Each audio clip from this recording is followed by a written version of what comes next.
Welcome to The Explainer. Today, we're diving into something big, a question that really pushes the limits of what we can even comprehend. What if most of reality, the universe itself, is just fundamentally unknowable? I want you to think about this for a second. It sounds like something out of a sci-fi movie, right? But it's actually grounded in some really deep math. What if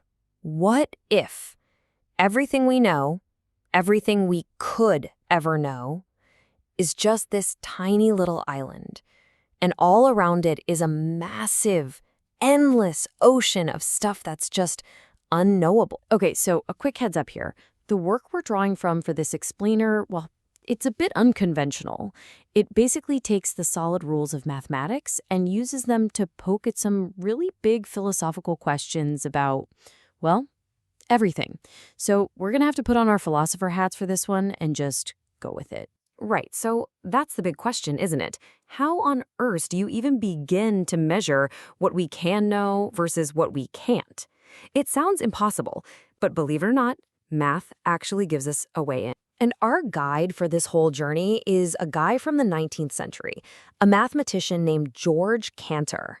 His work on infinity, man, it didn't just shake up mathematics. It gave us a whole new way to think about the limits of what we can know. Now, to get what Cantor figured out, we don't have to look out at the stars or anything.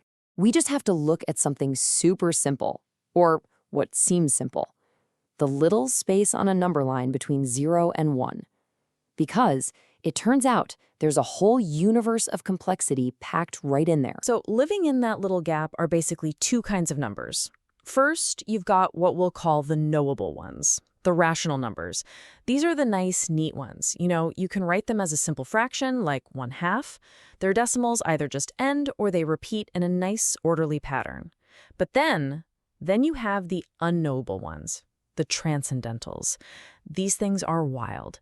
You can't write them as a simple fraction, and their decimals, they just go on forever with absolutely no repeating pattern.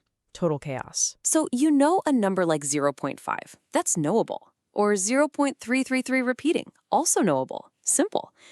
But then you take something like pi divided by 4. It fits right there between 0 and 1, but it's transcendental. That decimal just goes on and on and on in a jumble of digits forever. It's just a completely different beast. And this is where we get to the core of it. Cantor's big revelation. This is the part where everything you think you know about infinity is about to get flipped on its head. Okay, so let's go back to that space between 0 and 1. You've got the neat, knowable numbers and the chaotic, unknowable ones. Which group has more numbers in it?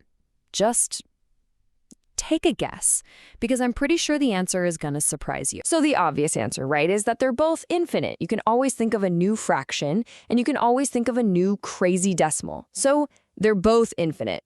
Easy. We're done here. Right? Nope. Wrong. And this is Cantor's genius move.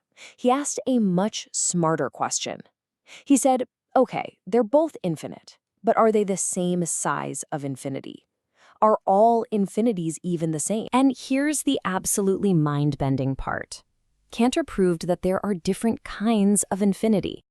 He showed that the knowable numbers are what's called countably infinite, which means, you could, in theory, line them all up and count them one by one. It would take forever, but you could do it. But the unknowable numbers, he proved it's impossible. You can't list them. They are uncountably infinite. It's a bigger, more powerful, just fundamentally larger type of infinity. So, what's the punchline to all this? If you were to just randomly point to a spot on that number line between 0 and 1, what are the chances you'd land on one of those nice, knowable numbers? The mathematical answer? 0. It's basically 0. The unknowable numbers aren't just more numerous. They are so much more numerous that the knowable ones barely even exist in comparison. They're infinitely overwhelmed. Okay, let's take a breath. That's some heavy math, I know. But here's where we make that jump we talked about earlier. We take this mathematical truth and we use it as a metaphor for everything. What if this isn't just about numbers? What if it's about reality? Think about how this could scale up. It starts with that simple number line. But what if it also applies to the laws of physics? Maybe for every single law we figure out, there's a bigger, uncountable infinity of laws we can never, ever discover. And what about particles? What about the biggest mystery we have, consciousness itself? Maybe the reason it's so hard to grasp is because it's part of that bigger, unknowable set. Now, to be clear, this isn't an argument to just give up on science. Not at all. It's more about humility. It suggests that what we can know is maybe limited by our very nature, by our senses, our tools, the way our brains are wired.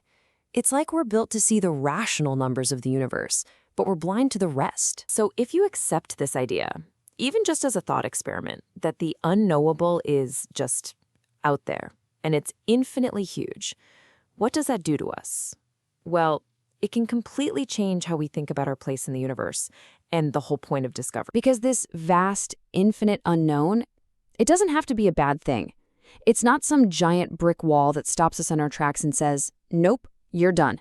It's something else entirely. It's a total shift in how we see things. Instead of a wall, think of it like an ocean, a truly endless ocean.